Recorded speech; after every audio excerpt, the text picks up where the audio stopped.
Hi everyone, this is Courtney from Ruby Red Farm. Today I'm going to be taking you through how I make my one pot triple protein chili.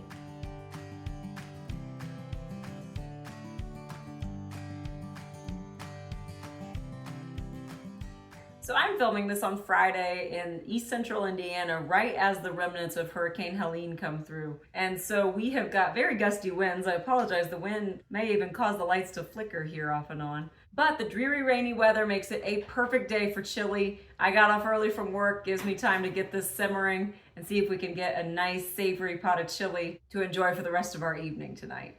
This recipe is relatively simple. I'll take you through the ingredients. We start with a pound of hamburger. You can substitute for sausage or turkey sausage, whatever you prefer. We end up also using crushed and diced tomatoes. Going to be adding some smoked sausage. We have chili beans, and then our bell pepper and onion. We'll add in some spices to give it that true chili flavor, but let's dive right into how I make this awesome one-pot chili recipe. The first step for this recipe is to brown your hamburger. This is beef that we get from our partner farm. So it's very high quality. You want it to be relatively lean beef. This is probably somewhere around the 85-15 range. You're gonna put this into the pot that you'll be making your chili in. So make sure it's a big enough pot. And then on medium-low heat, you're gonna just use whatever tool you'll prefer. Cut this into smaller pieces. And then eventually brown this until it is fully crumbled.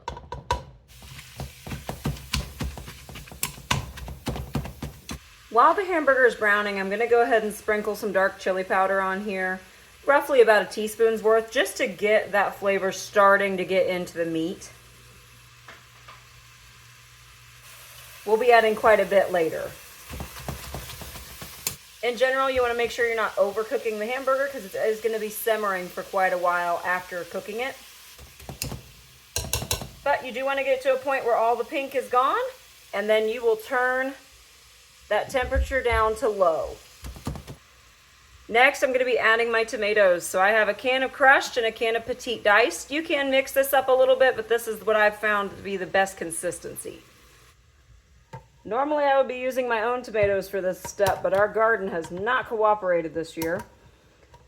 We have had to divert pretty much any tomato we've gotten to the farmer's market, which I don't mind doing, but it means I've never had quite enough at once to can them. Okay, you're just gonna add those to your pot.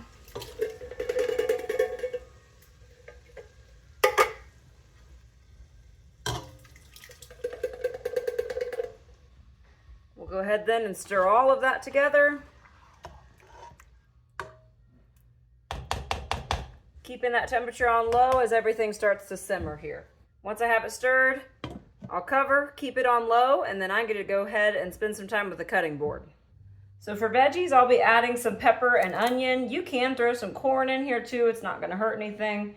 These are some different types of bell peppers and Anaheims that I have from the garden. I'll dice those up pretty small, as well as this nice yellow onion.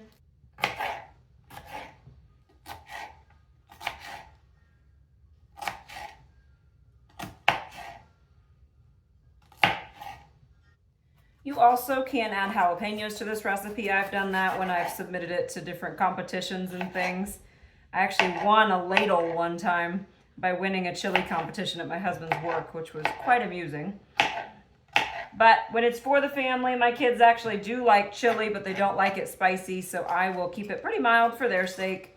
My husband sometimes will top his with jalapenos because he likes everything spicy. There is, just in general though, a lot of wiggle room with this recipe. If I am serving a large crowd, for example, I will actually add noodles to this recipe. Sometimes that can either be shells or elbows, anything just to make it stretch a little bit further. For us, we prefer it without the noodles, but I like it either way. If you do add the noodles, in my opinion, you're going to want to add a little bit more seasoning, just so that you get enough flavor to cover the blandness of those noodles. If you've watched our garden videos, you know that these ones here are actually just mystery peppers. We have no idea what they are. They were supposed to be bells. They ended up looking and tasting more like an Anaheim. They've got good kick to them though, and they're great for chili. When cutting peppers or onions, I like to use a nice serrated knife. If you use a smooth knife, you're much more likely to slip off the side of that waxy pepper surface and accidentally cut yourself. I have done it more times than I can count, so I finally learned use a serrated knife with onions and peppers. It makes a big difference. This will be a very colorful chili. The chickens will probably appreciate these pepper seeds I'm putting in the scrap bucket for them. They say that chickens actually can't taste spicy food, but that some of the properties in that spicy food can actually increase egg production. So maybe I'll turn their egg production around by giving them my scraps from our chili recipe. A girl can dream, right? All right, once I've got my peppers nice and petite diced, I'm gonna go ahead and move on to my onion. It's all going in the same pot, so it can share a cutting board too. When I'm dicing an onion, I like to cut the ends off, peel the skin as I go. Then I'll take my time and get the rest of the skin off of here. We bought these from our farmer's market. We had some onions early in the season, but then the excessive rainfall we had in July actually flooded out a lot of our onions. We're still in the learning how to raise onions phase with our garden.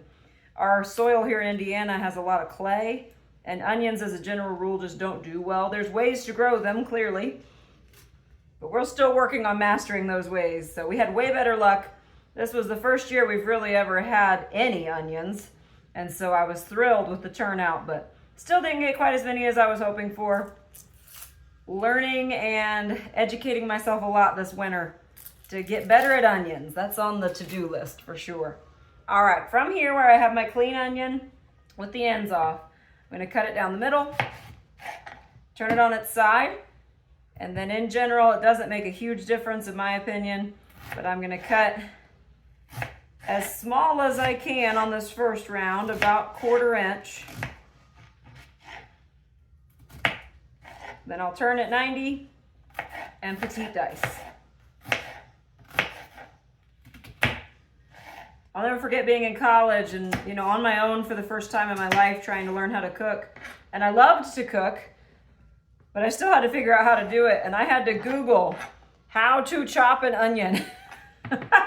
Because even though my mom cooked all the time, and I feel like I did help quite a bit, I had never really mastered how to chop an onion, and I knew there had to be a better way. So I slowly but surely have figured out my own way that works well for me. All right, we'll finish dicing this up. We'll add our peppers to our chili, give these some time to cook. Everything else at this point is essentially a fully cooked ingredient. So you want to do the peppers early so that they have time to simmer and soften. So we'll add these to the bowl over here.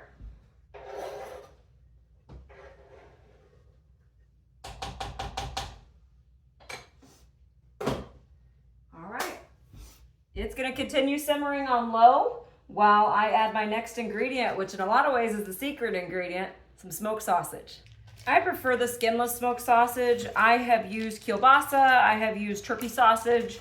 They're all pretty comparable when it comes to adding it to this chili. The turkey sausage is obviously not quite as fatty, and so that does affect the flavor. I prefer just the standard skinless smoked sausage here because of the fat and the flavor that it gives to this recipe. So to get this to work with chili, right? Because you're using a spoon. This isn't a jambalaya recipe. This isn't a pasta recipe. And so I actually end up essentially dicing the smoked sausage. So I'll show you how I do that. I'm taking a knife and I'm doing it long ways, and I'll show you up close here in a second. I'm cutting long ways all the way down the length of the sausage, turning each half belly side down and doing that again.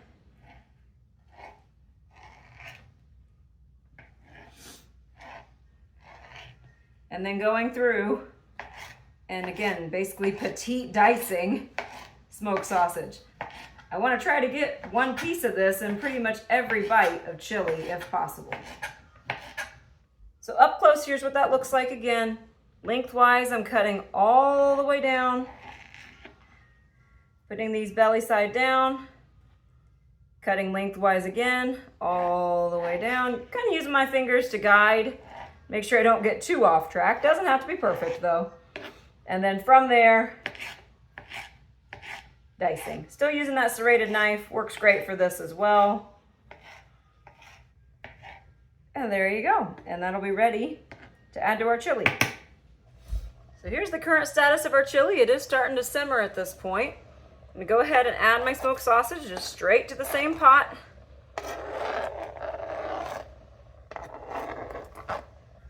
At this point, I'm also gonna go ahead and add my chili beans. Any type of chili beans will do. I do like to buy a can that has some seasoning to it just to get a little more of that chili flavor into the pot. Adding these straight in, juices and all.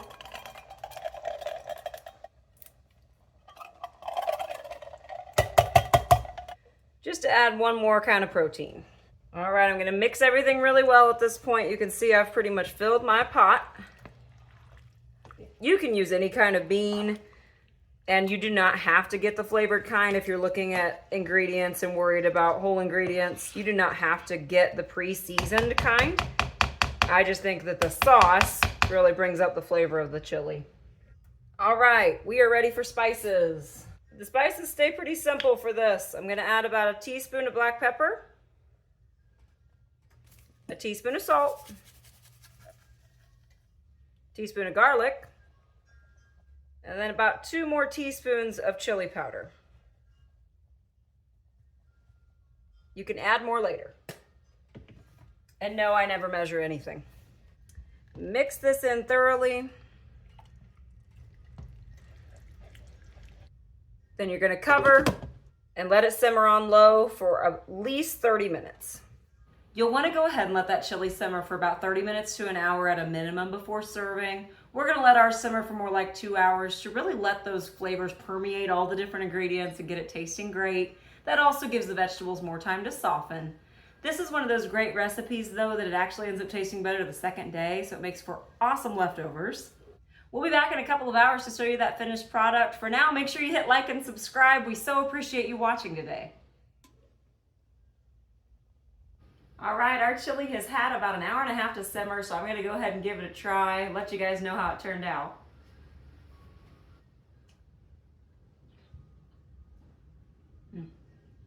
Delicious as ever. This chili is just perfect for fall time, but we eat it just about any time the weather's cool. I'll show you a close-up here and you'll see that this chili actually gets just more liquid to it as you cook it. You may have noticed it was pretty thick when it started. It ends up with just a real nice hearty consistency that's not too thick and not too thin. Again, 3 different types of protein, tons of veggies, really a relatively healthy chili all around. You can make it healthier by adding in turkey sausage or switching to ground turkey instead of ground hamburger. But we absolutely love this chili recipe and I hope you guys enjoy it. For now, this is Courtney from Ruby Red Farm and I hope you all have a great day.